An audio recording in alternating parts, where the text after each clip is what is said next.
آج کل کچھ جولا حضرات لا علم کم فہم کچھ فہمی کا مظاہرہ کرتے وہ کہتے ہیں کہ وہ تو عالم تھے، مولوی تھے، فاضل تھے، وہ ولی نہیں تھے۔ ارے بے وقوفو، قرآن و حدیث کو سمجھو، جو مجدد ہوتا ہے وہ صرف ولی نہیں ہوتا، اپنے دور کے سارے ولیوں کا سردار۔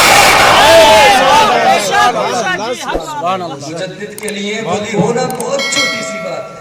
اللہ اکبر کبیرہ۔ میرے مصطفیٰ کریم کے پیارے دیوانوں، اعلیٰ حضرت امام احمد رضا خان علیہ رحمۃ و رضوان نے مورچہ سنبھالا۔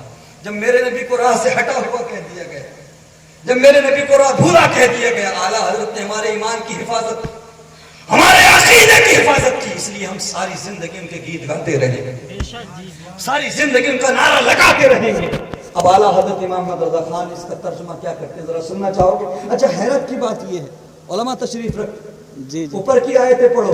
رب فرما رہا ہے وَلَلْآخِرَةُ خَيْرٌ لَكَ مِنَ الْأُولَىٰ، اے محبوب آپ کی پچھلی گھڑی اگلی گھڑی سے بہتر ہے، یعنی آپ کا آنے والا وقت جو گزر گیا اس سے بہتر ہے۔ اور آگے فرما رہا ہے وَلَسَوْفَ يُعْطِيكَ رَبُّكَ فَتَرْضَىٰ، اے محبوب ہم آپ کو عنقریب اتنا دیں گے کہ آپ راضی ہو جاؤ گے۔ اور اس سے اگلی ہی رات میں، اگلی ہی آیت میں راہ سے بھولا کہہ۔ یہ کون سا طریقہ بھائی راضی کرنے کا؟ یہ کون سی بہتر گھڑی ہو گئی؟ اوپر کی آیتوں میں رب فرما رہا ہے کہ آپ کا آنے والا وقت، آپ کی آنے والی گھڑیاں پچھلی سے بہتر ہیں، اور ہم آپ کو اتنا دیں گے کہ آپ ہم سے راضی ہو جاؤ گے۔ اور اگلی ہی آیت میں جو رب اپنے محبوب کو راضی کرنے کی بات کر رہا ہو، جو رب اپنے محبوب کو بے حساب دینے کی بات کر رہا ہو، تو کیا وہ رب اگلی ہی آیت میں اپنے محبوب کو راہ سے بھٹکا ہوا کہے گا؟ نہیں۔ اللہ اکبر کبیرہ۔ تو اس سے پتہ لگتا ہے کہ ان آیتوں کو جب آپس میں ملایا جائے تو یہ میچ ہی نہیں ہوتی، تضاد ہے ترجمے میں، پھر پلٹنا پڑتا ہے، اٹھانا پڑتا ہے کنز الایمان، آنا پڑتا ہے امام احمد رضا خان کی بارگاہ میں، آنا پڑتا ہے اعلیٰ حضرت کی بارگاہ میں۔ اعلیٰ حضرت قلم اٹھاتے ہیں اور لکھتے ہیں، ترجمہ کرتے ہیں وَوَجَدَكَ ضَالًّا فَهَدَىٰ، اور اے محبوب جب ہم نے آپ کو، ذرا محبت سے، سبحان اللہ، اے محبوب جب ہم نے آپ کو اپنی محبت میں خود رسا پایا تو اپنی طرف رانی، اور کے لیے کر دوں جب اپنی محبت میں گرفتار پایا، جب اپنی محبت میں گم پایا۔ اور قسم خدا کی یہی صحیح ترجمہ ہے، شان نزول دیکھو گے تو اندازہ ہو جائے۔ میرے نبی جب غارے شیب ابی طالب میں 2.5 سال تک ہاؤس ارسٹڈ زندگی آپ نے گزاری، اور اس کے علاوہ غار ہرا میں جب آپ رہے تو ساری دنیا سے لا تعلق ہو گئے۔ جی رب اور محبوب کے بیچ میں کوئی نہ تھا، میرے نبی دنیا سے لا تعلق ہو گئے۔ اسی وقت یہ آیت نازل ہوئی، اللہ اکبر کبیرہ، یعنی کہ ہم نے اپنے نبی کو جب اپنی محبت میں گرفتار پایا، اپنی محبت میں گم پایا تو اپنی طرف راہ دی۔ اللہ اکبر کبیرہ۔ میرے مصطفیٰ کریم کے پیارے دیوانوں، اب آئیے ذرا ایک ایسا مقام میں آپ کے سامنے رکھ دوں، ایک ایسی آیت آپ کے سامنے رکھ دوں جس کا ترجمہ سننے کے بعد آپ کی گردنیں شرم سے جھک جائیں گی۔ میں جانتا ہوں کہ اہل علم حضرات سرے محفل اپنی بچوں کا نام لینا پسند نہیں کرتے، اپنی بیٹیوں کا تذکرہ کرنا پسند نہیں کرتے، لیکن اگر میں آپ کے سمجھ نہیں رکھوں گا، آپ کے سامنے نہیں رکھوں گا تو آپ کو فرق سمجھ میں نہیں آئے گا، آپ پھر نہیں سمجھیں گے کہ اعلیٰ حضرت کو اعلیٰ حضرت کیوں کہا جاتا ہے، ساری دنیا ان کو کیوں مانتی ہے۔ اللہ اکبر کبیرہ۔ سورہ آل عمران کی آیت اٹھا کے دیکھیے، سورہ مریم کی آیت اٹھا کے دیکھیے، وَمَرْيَمَ ابْنَتَ عِمْرَانَ الَّتِي أَحْسَنَتْ فَرْجَهَا۔ اللہ اکبر کبیرہ۔ میرے مصطفیٰ کریم کے پیارے دیوانوں، ان ترجمہ نگاروں نے جب ترجمہ کیا، چاہے وہ عبد الماجد دریا باتی ہو، فتح محمد جالندری ہو، ڈپٹی نذیر احمد دہلوی ہو، یا اشرف علی تھانوی ہو، یا محمود الحسن دیوبندی ہو، سب کو دیکھو کسی نے کچھ کیا ہے، کسی نے کچھ کیا ہے۔ کوئی کہہ رہا ہے کہ عمران کی بیٹی مریم جس نے اپنی شرمگاہ کی حفاظت کی، کوئی کہہ رہا ہے عمران کی بیٹی مریم جس نے رو کے رکھا اپنی شہوت کی جگہ کو۔ آپ مجھے بتائیں کہ خواتین کے اندر کوئی مخصوص جگہ عورت ہے؟ جب یہ سوال سیدہ فاطمہ سے کیا گیا سیدۃ النساء اہل الجنہ، خاتون جنت، وہ سیدہ فاطمہ کے جن کے آنے پر جب میدان محشر میں ان کو جنت کی طرف لے جایا جائے گا تو رب کی طرف سے حکم ہوگا محشر والوں گردنیں جھکا لو، سبحان اللہ، محشر والوں اپنے سروں کو جھکا لو، نگاہیں نیچی کر لو، فاطمہ بنت محمد آ رہی ہے۔ ہم بھی ہوں گے، آپ بھی ہوں گے محشر میں، سب نگاہوں کو جھکا لیں گے، نظریں جھکا لیں گے، لیکن اس کے باوجود 70,000 حوروں کے جھرمٹ میں سیدہ فاطمہ طیبہ طاہرہ کو گزارا جائے گا، جنت لے جایا جائے گا، تاکہ کوئی دیکھ نہ لے کہ فاطمہ کو۔ آپ سیدہ فاطمہ سے پوچھو، یا سیدہ فاطمہ آپ بتا دیجئے کہ عورت کس کو کہتے ہیں، عورت کس چیز کا نام ہے، عورت کسے کہا جاتا ہے؟ تو سیدہ فاطمہ فرماتی ہے سنو، میرے نزدیک، میرے حساب سے عورت وہ ہے کہ جس کے سراپے پر سر سے لے کر پیر تک ساری زندگی کسی غیر محرم کی نظر نہ پڑی ہو۔ اس کا دوسرا رخ سمجھ لو، فرماتی ہے یا اس نے ساری زندگی اپنی نگاہوں سے کسی غیر محرم کو نہ دیکھا ہو۔ آپ فرما رہی ہیں کہ سر سے لے کر پیر تک عورت ہے، اور یہ لوگ نبی کی ماں حضرت مریم، اللہ اکبر، ان کے بارے میں لفظ شرم کا شہوت کی جگہ شرم نہیں آئی، حیا نہیں آئی۔ کیسی ماں ہے حضرت مریم کہ جس کو رب نے مرد کے لمس سے بھی پاک رکھا، کیسی ماں ہے حضرت مریم کہ جن کو رب نے بغیر باپ کی اولاد دی، بغیر شوہر کے بیٹا دیا، اللہ اکبر کبیرہ۔ وہ حضرت مریم حضرت عیسیٰ علیہ السلام کی ماں کے جن کے حجرے میں بے موسم کے پھل آتے رہے، اللہ اکبر، ان کے بارے میں زبان چلاتے ہوئے، قلم چلاتے ہوئے تمہیں لجہ نہیں آئی، شرم نہیں آئی؟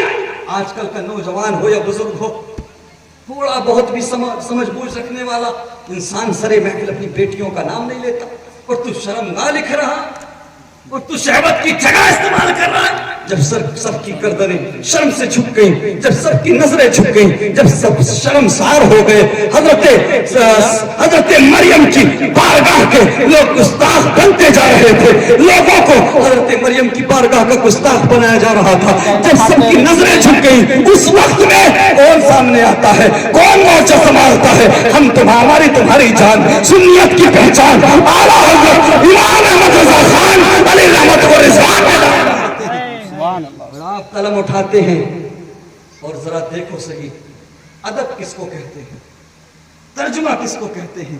اعلیٰ حضرت امام احمد رضا خان ترجمہ کرتے ہیں، مریم ابنت عمران التی احسنت فرجہا، اور عمران کی بیٹی مریم، ذرا اونچا بولو، عمران کی بیٹی مریم، عمران کی پاکیزہ بیٹی مریم۔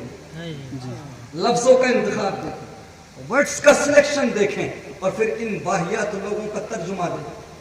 اعلیٰ حضرت ترجمہ کرتے ہیں عمران کی پاکیزہ بیٹی مریم، جس نے اپنی بارسائی کی حفاظت۔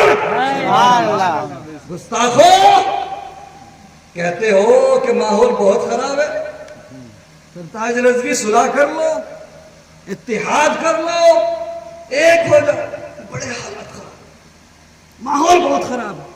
کیا تم سنی دیوبندی وہابی غیر مقلد کرتے ہو؟ ارے مسلمان کاٹا جا رہا ہے، مارا جا رہا ہے، یہی ہوتا ہے نا؟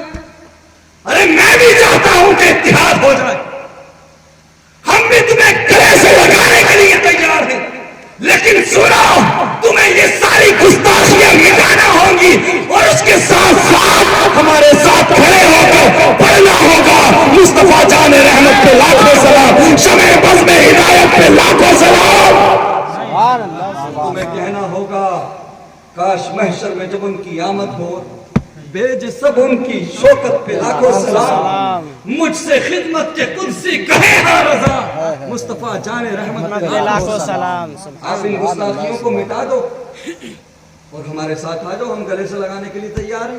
اچھا، چھاپ بھی رہے ہیں، چھاپ بھی رہے ہو، بانٹ بھی رہے ہو، وہ جاج جو جاتے ہیں نا، جو حج کے لیے جاتے ہیں انہیں جو چھوٹی چھوٹی کتابیں ملتی ہیں، بڑی خطرناک کتاب، ہاں وہ بارود سے کم نہیں، اگر ان کا مطالعہ کرو گے تو اس میں ایسی ایسی غلیظ باتیں لکھی ہوئی ہوتی ہیں کہ اگر کم علم بندہ ان کو پڑھ لے تو اس کا ایمان ہی ختم ہو جائے، خراب ہو جائے۔